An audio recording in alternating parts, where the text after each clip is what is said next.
It has been an incredible 25 years. 30 years ago, I took a summer during my college to come to Barcelona and write a novel. So it's amazing for me to be back 30 years later. And I feel like we're writing a novel as a company. And it's a hero's journey. And there is joy and there is pain. There is learning.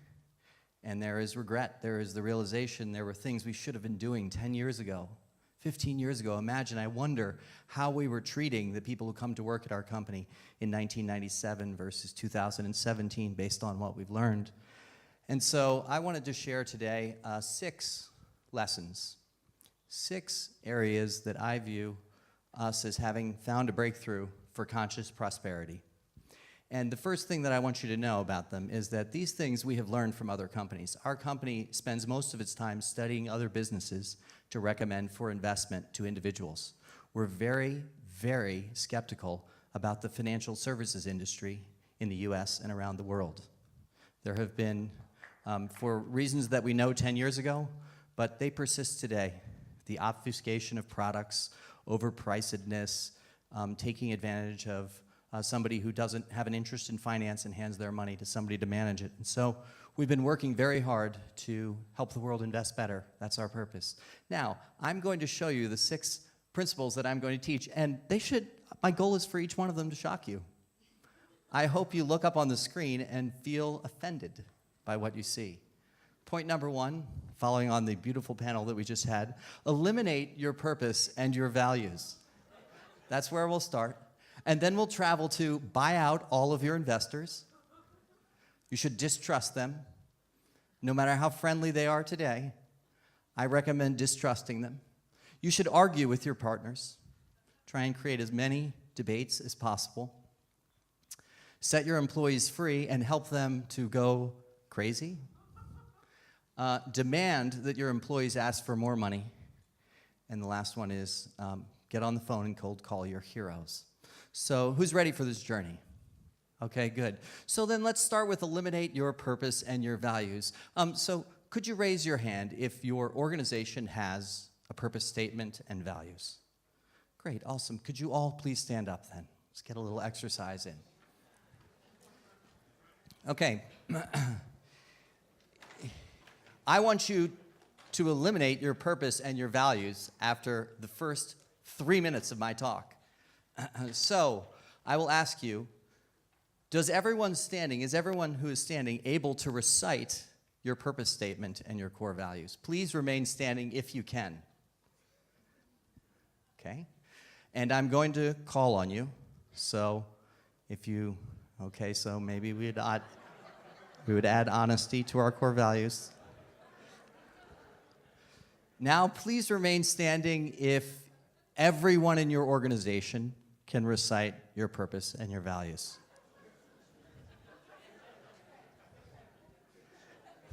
That's so good, Carlotta. Please remain standing. Okay, I submit to you that this group of about 15 people that remain standing is either deeply dishonest with themselves and us, or they really have a purpose statement and core values. You may sit down now, although I like the idea of your having to stand the entire 40 minutes. I think that most companies have guidelines and ideas. These are the ways we want to act. We wrote these up 6 years ago. And this is what we're trying to achieve, generally. But I think that to get true alignment in our organizations, it means, as Carlotta said, to really simplify those statements. So my first suggested action is to go back and reduce the words and the concepts down to what is truly essential, to be really economical in your purpose statement and your values. After all, if your values or my values at an organization were tell the truth and do your best, that'd be pretty awesome.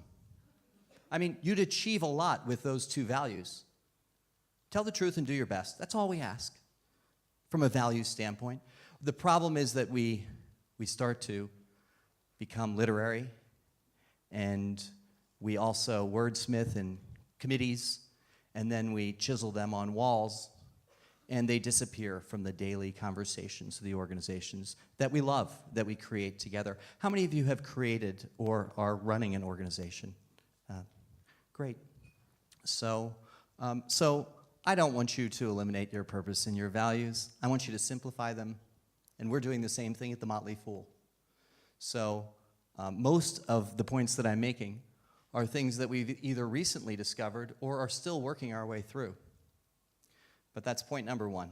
Let's get down to the essence and make sure that if it's a core value, it is core to everyone, that everyone is trying to live that way every day when they come to work, and hopefully when they aren't at work, since we work in so many different environments today. Okay, number two, buy out your investors. Well, this is a long and painful story. When we started our company 25 years ago, I was 1 foot taller and I had dreadlocks. So it's been a long trip for us, and some of that was the journey of really trying to understand what were the needs and interests of our outside investors. And I think we did a wonderful job of screening for great people. Let me go back to the very beginning, since it's kind of I find it funny. We didn't intend to start a business. The year is 1994. We're answering people's questions online on internet news groups, anyone who has an interest in investing. And at some point, America Online, a new company that has just gone public, contacts us and says, hey, we see what you're doing. We would love you to start a business, and we would love to invest in that business. And so we immediately called our dad. Our father was the one who taught us how to invest. When we were this tall, we'd be in the supermarket, and Dad would say, hey, look over here in this aisle right here. See this? See the chocolate pudding? We own some shares of the chocolate pudding company, so let's get more chocolate pudding. And we were like, we love the stock market. Oh my God, I love this. What is it?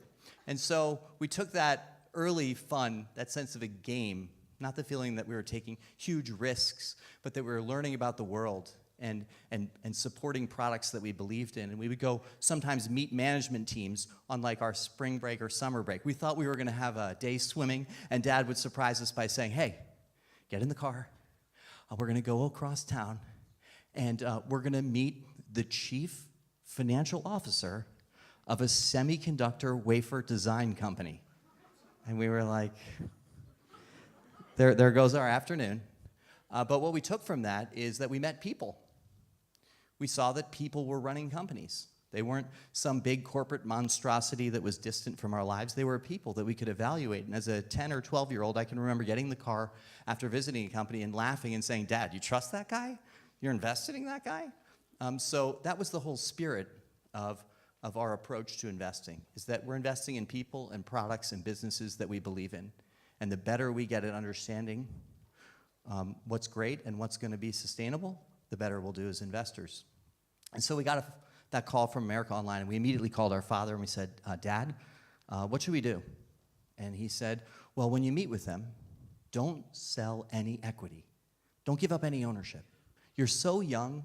You're just starting this. You weren't even planning to run a business. At that point, we had 100 subscribers paying us $50 a year. So $5,000 of revenue was our business. And we went out and visited America Online. It was just my brother and me, and they had 8 executives on the other side of the table. And they slid the offer across the table at us, and we looked at it, we were wide-eyed, and we looked back at them and said, thank you very much. This is incredibly generous. We would never have expected this, but we actually are not interested in selling any ownership. And I don't know if I should use the foul language that they responded with, but it was a very uncomfortable meeting, and they were extremely, extremely upset with us. And we drove home and we told our dad what had happened. And Dad said, we said, you know, we turned them down. They told us what we should do to ourselves. We got in our car and we've driven home, and Dad said, what was the offer?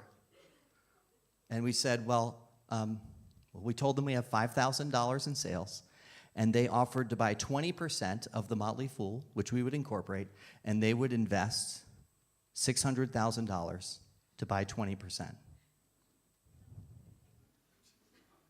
There was a very long pause on the phone. And our dad said, you said no? We're like, you told us to say no, Dad.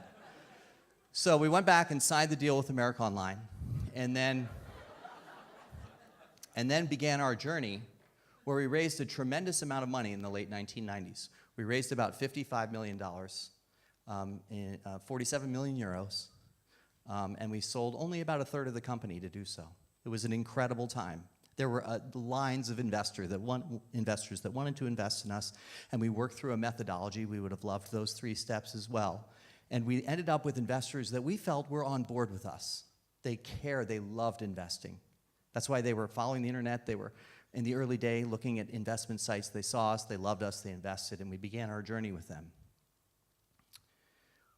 In 2001, our $55 million had gone down, not through parties or chaos, but not really thoughtful business model. We did not have a thoughtful business model. We had 10 advertisers. They were all discount brokers. And in 2001, they all called and canceled their business for a year. And this just reduced our business to nothing. And at the end of 2001, we had $1 million in cash and $5 million in debt at a 20% interest rate. So our business was just about done at that point, and we built our business up back through subscription, and now I'm going to tell you why I think you should attempt to buy out all of your investors. Because in 2007, 10 years into the life of the fund, we were faced with having to decide how to treat our investors. There were contracts, and we had 3 options. Either we would have to go public, or we would have to sell the business.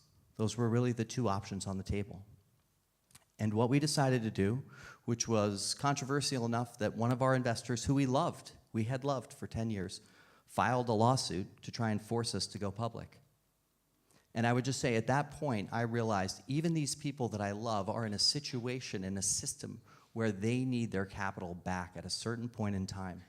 And all I will say is I did not fully understand that time horizon when we took the investments. Think of us as like a young music group that signed contracts and didn't realize what the end of that relationship would look like in years 7, 8, and 9. So this is also slightly meant as a joke. I don't intend for everyone to eliminate their purpose and values, and I don't say that you should buy out all of your investors necessarily, but I do think that the moment any of us takes investment, right when we take that investment, we should be talking about how to be able to repurchase from that investor. Because that investor is thinking, how will I make the most money on this 7, 8, 9, 10 years out?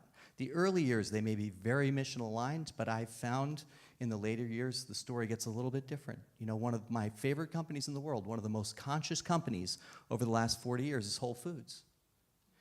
And really what happened to Whole Foods in the end, and I'm just an outsider looking in on the business, but they owned, the executives owned a small percentage of the company. So one of the risks is, who will our investors sell their investment to 3 years and 5 years and 7 years and 12 years and 15 years and 18 years and 20 years from now? And so in our case, we made the decision to repurchase all of our investors' stock. It cost us $120 million. It took us about 6 years to do. And I became a lot shorter, and I lost all of my hair, but I love very much where we are as a company because of that. And if I could go back in time, I would simply say every dollar of equity investment, every dollar of loan, every dollar we take in, we need to have a game plan for being able to pay that back and be able to act on our terms. And if we had chosen to go public, awesome. If we had chosen to sell our company, great. I don't think that there's anything wrong with either of those choices. I just think all of us as entrepreneurs want to be able to consciously make those decisions from a position of strength, to not find ourselves in a scenario where we have to do what a financial entity wants us to do because of their time horizon. So that's point number 2. Point number 3, you would think that after getting through 6 years of repayments, that everything would be glorious for us, but that actually became one of the hardest times in our company's history, because then we had choice. We had had 6 years of marching towards the end of the tunnel, and when we got out of the tunnel and had a lot of options, coming to agreement around how to make decisions became very difficult, and I would say our company at that point, for probably a year and a half, became paralyzed. I became CEO in 2007, and it was harder for me than at any point in our 25 years in trying to help us figure out how to prioritize and make decisions now that we were free, now that we were 100% internally held, cash flow positive. You would think these things would all be glorious. And at this point, my brother and I got into some of the most difficult debates and arguments that we have in our life. And out of this, we learned a tool that I wanted to share with you. Has anyone seen a tool like this? Okay, great.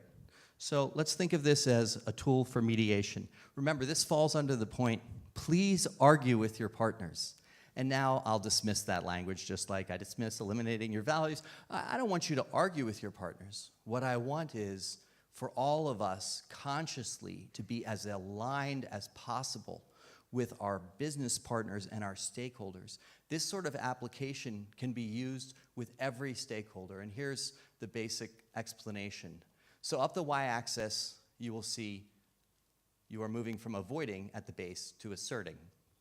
If at the base you have scoring at 1 to 10, 1 would be to avoid. I'll talk a little bit more about that in a second. A 10-1 would be fully assertive, but I really don't care what you think. Like, this is what we're doing. And a full accommodation, 10-1, down the x-axis is, I really don't care, it's your decision. You make the choice. So we can all now imagine some scenarios where we would be fully accommodating. If somebody said they wanted to change the carpet color in one of our conference rooms and it wasn't expensive, I would say, if that's how you want to spend your time, I mean, that's great. It's not a big issue for me, so go for it. If somebody was going to do something completely unethical in our company and I found out, I would have to be 10-1. We are not doing that, and I will block whatever action we take that I think is going to undermine the prosperity of one of our stakeholders. So that would be 10-1. And 1-1 would be, I'm just sitting this one out. I'm just going to avoid this one.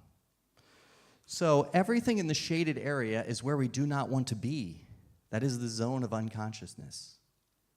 It happens. There are scenarios where we have to behave that way. What was happening between David and me is that we had been through so much more than we could ever have imagined we would sign up for. We all know the expression, if I had known then what it would take to get here. And our answer is we would do it, but it still shocks me what it has taken, the demands, and the learning, and the opportunity, and the beauty of it. But it's so much larger and more overwhelming than I ever would have imagined, and neither of us as brothers wanted to put our relationship at risk, so we just avoided difficult issues. We just put them off to the side. We were taught by family business consultants, and I know that we have some here, and Maria in the room, and maybe a few others. We were taught to not avoid anymore.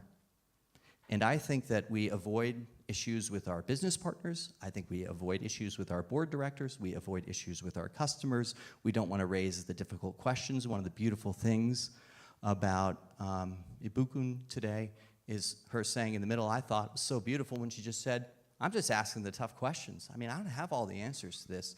And so that's one of the real important aspects of this methodology is to actually push yourself to be assertive. So let me ask you, who in the room thinks that in general, in business interactions, you are more assertive than accommodating on average? Great. And who feels that they're more accommodating than assertive? Okay, great. So the methodology with this is to simply push whoever you're working with or whatever situation you're in to a 6-6. I'm going to be above average on assertion and I'm going to be above average in listening. And in that scenario, I'm willing to compromise. I'm willing to start making some trades. And once you begin to horse trade with your business partner, and that conversation may be, I want to sell my shares, says partner A, and partner B says, if you sell your shares, you own 31% of the company. That could put us in a really tough position. Well, let's begin compromising then. How about you could sell a little and give us a little bit more time? All of these issues come up, and I find that in many situations with entrepreneurs, we're launching a venture fund this year, and the entrepreneurs we've been meeting with to talk about investments, really making sure that everyone's on the same page about our mission, our purpose, our values, the simplification of them, what we're trying to achieve, and what our time frame is. And I do think that's a very big thing to talk with your investors about, because ultimately, you don't want to actually have to buy out all your investors. You don't want to find yourself in the situation that we were in. You want to have gotten investors who are on board with a time frame that you all have agreed on. And once you're compromising enough, once you're trading, you find that you're collaborating. You begin to understand what their needs are, what your needs are. And I'm going to say it again. I think the biggest use of this tool is first between the partners of a business and then second with the investors, to really make sure that you've thought through every angle. Because I have a friend who just left a venture firm in New York City, and she told me that in the last 3 years, she's completely shocked by the items that are finding their way into venture contracts right now, that they're quite disadvantageous long-term to entrepreneurs, and the entrepreneurs just aren't aware of them, what the implications of that are. So I think the push to consciousness with our stakeholders is to find a way to really have that conversation. Okay, number 4, set your employees free and help them to go crazy. Is it common at your business to have no vacation policy?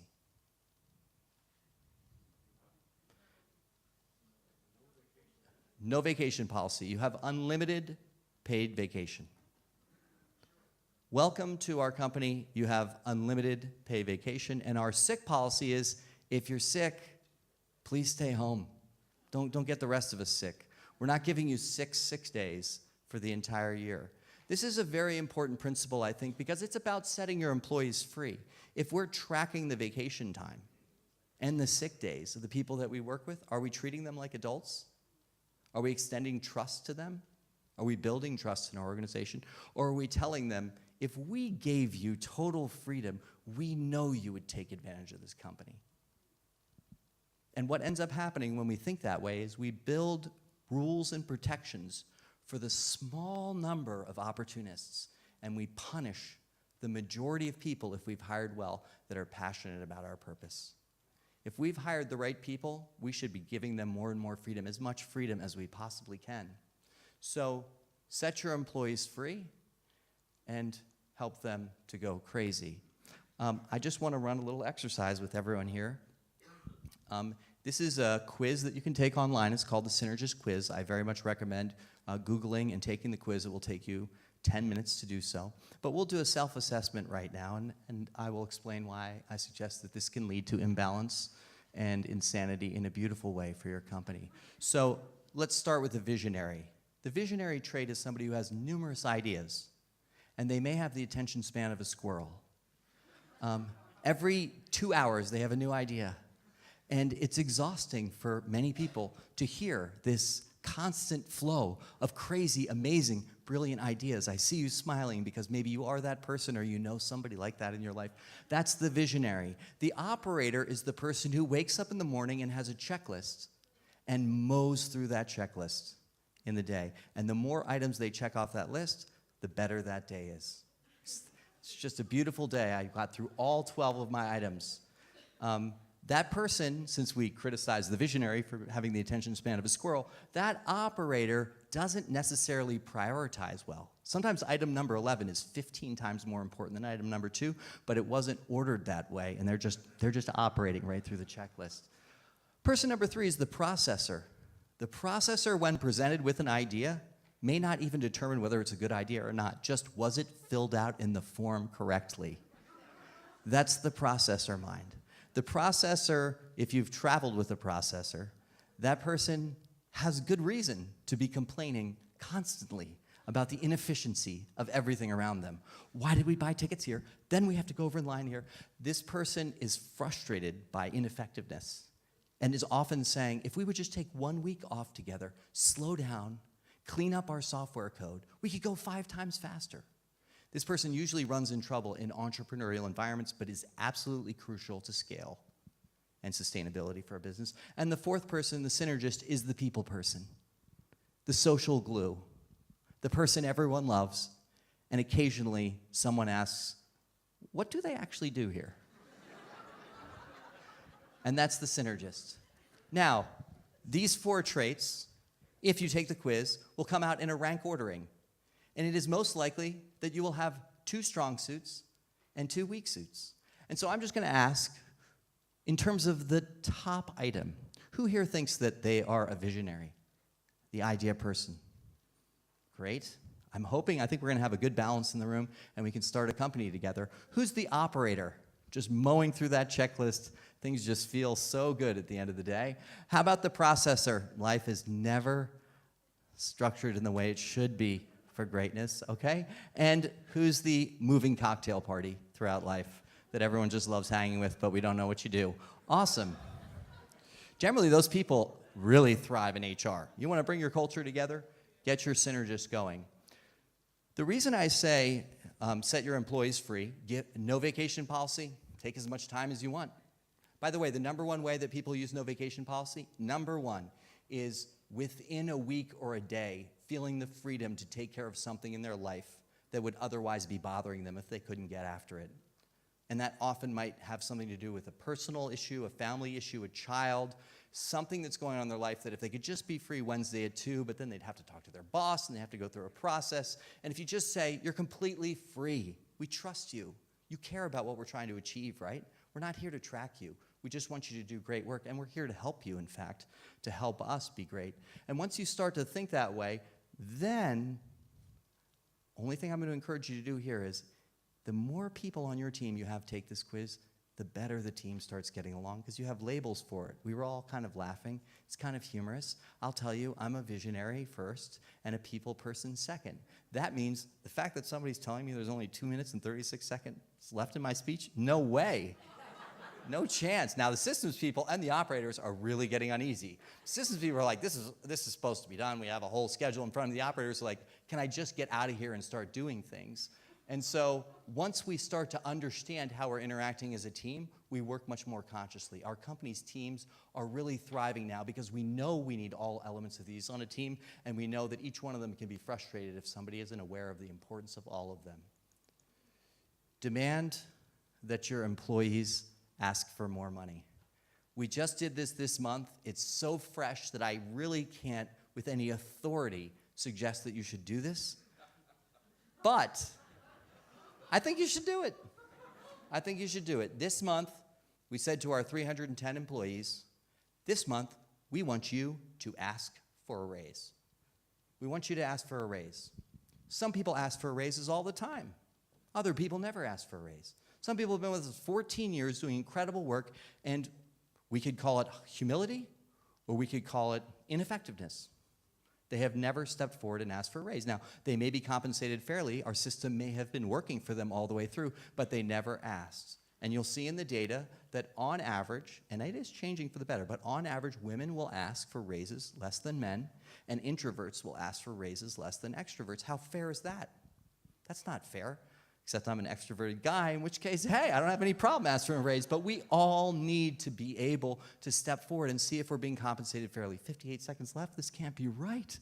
So we went through this. We had 310 fools, as I said. Half of everyone asked for a raise. If you asked for a raise, you automatically got paid $200 just because you took the time to put your thoughts together about your career and what you want to achieve, and that's important to us. You also gave us feedback on our compensation system. We made some meaningful changes to our system because of that many people coming forward and asking for a raise. And ultimately, this tool, in 26 seconds, this tool is a very, very powerful tool with the Motley Fool.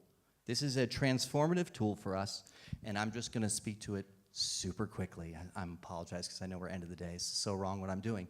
Here we go. These are the 7 factors for a highly engaged Motley Fool employee. These are cobbled together from Costco, from Whole Foods, from Southwest Airlines, from companies small and large, and a lot of academic research, from spending time with Google, from looking at what factors really matter, and I'm just going to read them through. Salary, I am compensated fairly. This is a tool where on the right you would say yes, somewhat, or no. Salary, I'm compensated fairly. Purpose, I feel deeply connected to the purpose of my organization. Projects, the work I do fascinates me. People, I love the people I work with. Progress, my career is advancing and my skills are being developed. Flexibility, I have the freedom to work in the ways that I work best. And rewards, when the company wins big, I win big too. By using this tool, once somebody completes it, they can re-rank the order of those to express what really matters to them, and we get data on everyone in our company and what it is that they're trying to achieve, whether they opt in to tell us that it was them or we just get the aggregate data. The reason I say this is that what we have found at our company, and I believe you will find it at your conscious company, is that if salary and rewards are a yes, they're usually at the bottom of the ranking list. And that's a beautiful thing. When you have somebody who's working for you that says, I feel very fairly compensated and I love my rewards, but those aren't the reasons that I'm here. That's a beautiful achievement for an organization, I believe, because Raj Peshawariya, who came and spoke at our company and was the chief learning officer at Morgan Stanley and Coca-Cola, said that across the data, the happiest people out of more than 100,000 employees whose data he looked at, the happiest people are people who at some point took a pay cut to do what they really love.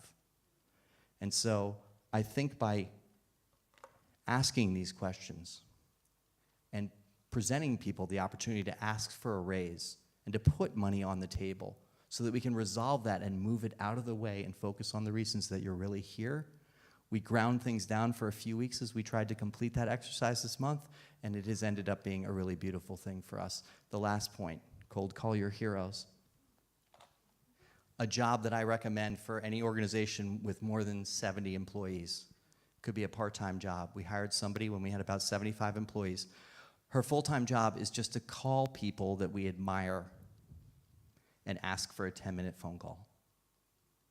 So I remember when we called the head of the Zappos customer service team, and they gave us a 30-minute phone call, and our customer member service team was incredibly excited when they came to work that day. Had all their questions organized. It was free. Then Zappos asked us to come out and visit them. Then they came and visited us. Now we have a friendship with Zappos simply because we cold called our heroes. They're incredible book writers, business leaders. They're out here amongst us. And we made a phone call about 10 years ago, and John Mackey, we just sent an email, and John Mackey said, I'd love to come by. I'll be in town in Washington, D.C. in 2 months. He presented Conscious Capitalism to us in a 2-hour presentation. He joined our board, and our whole introduction to Conscious Capitalism, the entire reason that I'm here taking extra time from you, I apologize, learning from you, learning with you, is because we have somebody who's just trying to connect us with the best and brightest people on any subject that we're trying to figure out, and I highly recommend that as even just a trial, part-time contract position in your organization to get you learning from the outside. Reid Hoffman, the founder of LinkedIn, said 90% of what you need to succeed 5 to 10 years from now exists outside of your organization. So those are my 6 outrageous suggestions to pursue conscious prosperity, and I think we probably don't have time for, or do we have time for questions? Yeah. 2 questions. One is are there cocktails on the other side of that door?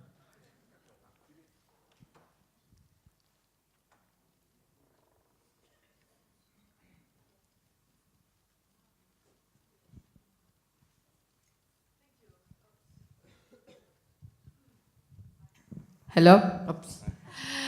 Thank you so much. Well, just one question. We are always talking for leaders. But I think in this sense, the vacancy or the vacation policy, no policy, the problem I have seen in some of the companies, a few ones, is the colleagues. The problem is always how they feel when others are making whatever they want because they are free. And then they don't understand so much, and then they think this is a grievance for them because it is not fair. So I more and more I see the colleagues as a problem than many leaders. Please. Yes, and I think that if the values and the purpose are crisp at the organization, then the organization begins to police anyone who's taking advantage of it, and I know you're suggesting the opposite side of it, somebody who's just normally going through the process of taking time off and maybe is being judged for it.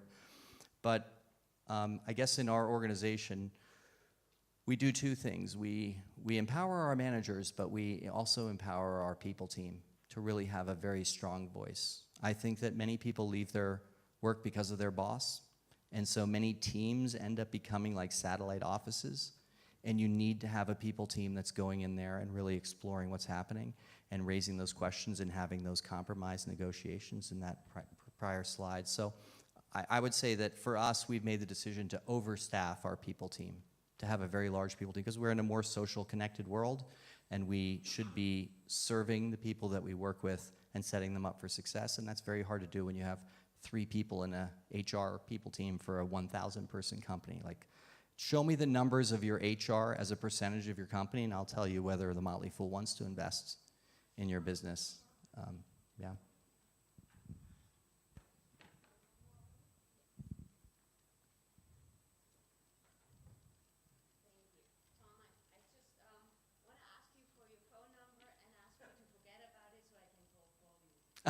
So good.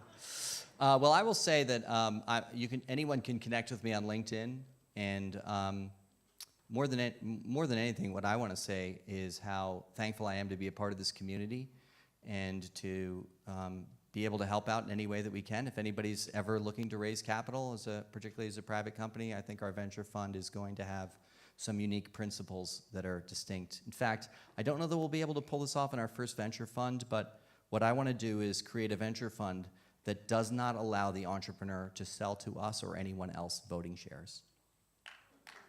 So it's an interesting fact that looking back 100 years in the public markets, 4% of the 26,000 companies that have been public in the US, 4% have created all of the value, the shareholder value. 4%. So 1 out of every 25. And in fact, 0.3% have driven half the value. That's 80 companies out of 26,000. And for those of you who raised your hand as founders, many of those companies are founder-run. And we're founder-run deep into the public markets.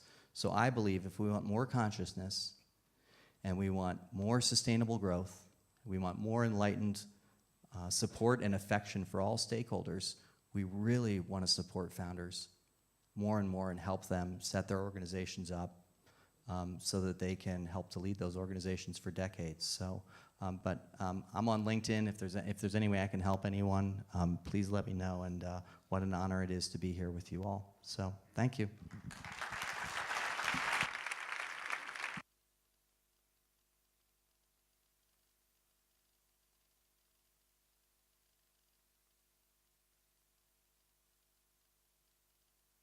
Wrapping up the day.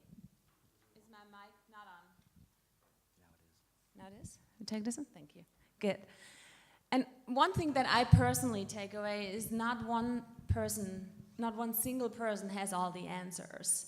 And that's why this is a movement of people helping each other. And thank you so much, just to kind of so vulnerably and authentically sharing with us. I think that's just a beautiful way to end this conference, actually.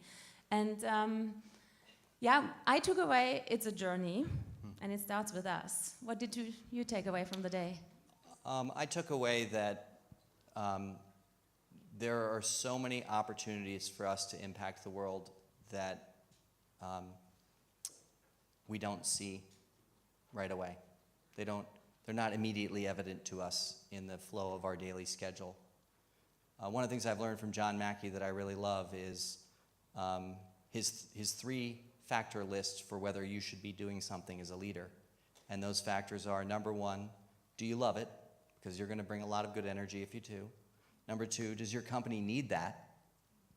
And number 3, are you the only one that can bring that to your organization?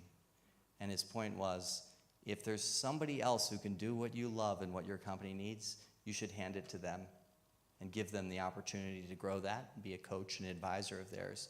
And what that did for me, and I still rethink it through a lot, what that did for me from John is to see how much larger an impact we can have on the world when we learn to rely on our people and not to hold on to something too tightly just because we love it, when somebody else can do it is just as well. So hearing Ibukun, it's like, for example, Motley Fool, Nigeria, has to happen. I mean, we talked about it a little bit beforehand, and her passion for women entrepreneurs and women investors. You may have seen this data in the US, but I think over the last 10 years, women have outperformed men in discount brokerage accounts in the US by 1.4 percentage points per year, which is a completely massive level of outperformance. And the primary reason that's happening is that women do not transact nearly as frequently as men do. Women are making purchases and holding them in their portfolios. So we were talking about that beforehand. she and I, about how we could partner on that. But I just think her whole talk opens my mind to the broader impact that we can and need to have on the world. So we want to give you 2 minutes now to do exactly the same, just to take a moment to think about what are you taking away. What is something maybe that because you were here today, you're going to be doing differently? Because, you know, you're going to drive away from here and tomorrow the world is there again, probably tonight already. So just take 2 minutes and reflect on that, and we'd like for a few people to share afterwards, because we can always learn from each other about these kind of things. So 2 minutes, what, as a result from having been here, are you going to do differently, or is an insight that really touched you?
So now we would love it if 2 or 3 people would share what you've taken away, an action that you're planning to deploy at your company or in your life.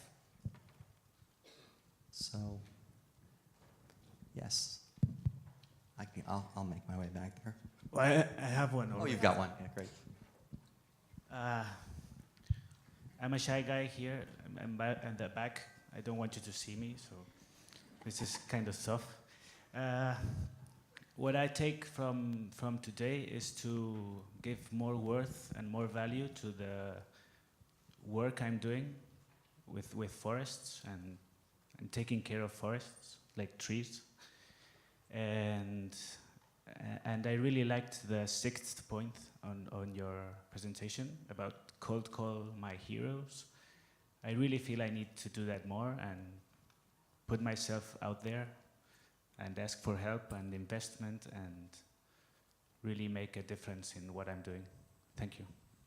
Thank you.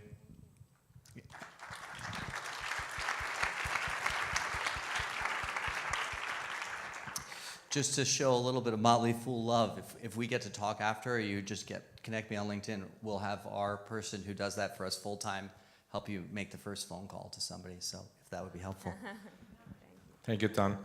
My name is Hugo. I am one of the co-founders of the Conscious Capitalism in Brazil, and I run the chapter there. And I came here just to learn. And thank you, Sebastian, and all your team, and Conscious Capitalism International as well. Because what I take is, as every meeting that we have, we evolve. This is very, very important, how we get better and better, thinking that business could be conscious. And one remark about the debate that you had is that there's no meaning about doing less profit. It's doing better wealth. And profit is a part of it. So is what we are working on And what I'm taking, Tom, is that we have the challenge now to assemble the first Latin American conference by the beginning of 2019. And we will do it with the learning that we had here. Thank you very much. Beautiful, thank you.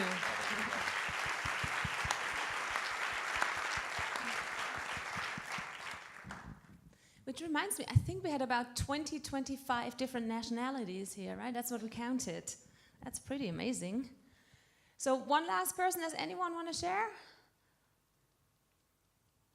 Okay, you're gonna keep Yes. it. There we go. You're the last one, thank you. I would like to share that what I'm taking away is a huge amount of energy and inspiration, and dare I say, hope. That I can't remember the exact quote by Churchill about capitalism or democracy, but I think I associate the two here. The system we have, and it's probably one of the less worse. And I'm kind of seeing the potential in what we have. So I'm looking at how I can, in my little way, make a difference from this energy and inspiration.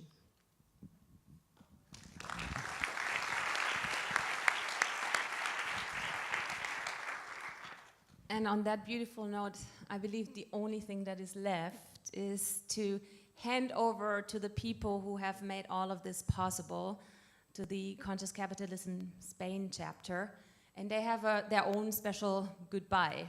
We don't even know what's going to happen. Yes, and I'm going to say one last thing before we go to the special goodbye, and that is that Conscious Capitalism is a really beautiful organization. I'm not on the board, or I'm just a fan who tries to pitch in and help out where I can. But it may seem very large and significant, and that's beautiful that it does, because the opportunities that have developed in just the last 5 years to impact business in the world is really profound. However, it's actually quite a small organization. So the more volunteers and the more people that step up and participate, even in small ways, just having a gathering at your company, inviting other businesses in your hometown to come by and hear some of the ideas that you've taken from it, or helping develop the next conference as Hugo is doing in Brazil. It's really powerful. It's what keeps this accelerating and expanding and impacting more people. So I just, I guess the best way to transition to that is these are the people you're about to hear a little bit from who have done that for this day together. So yeah.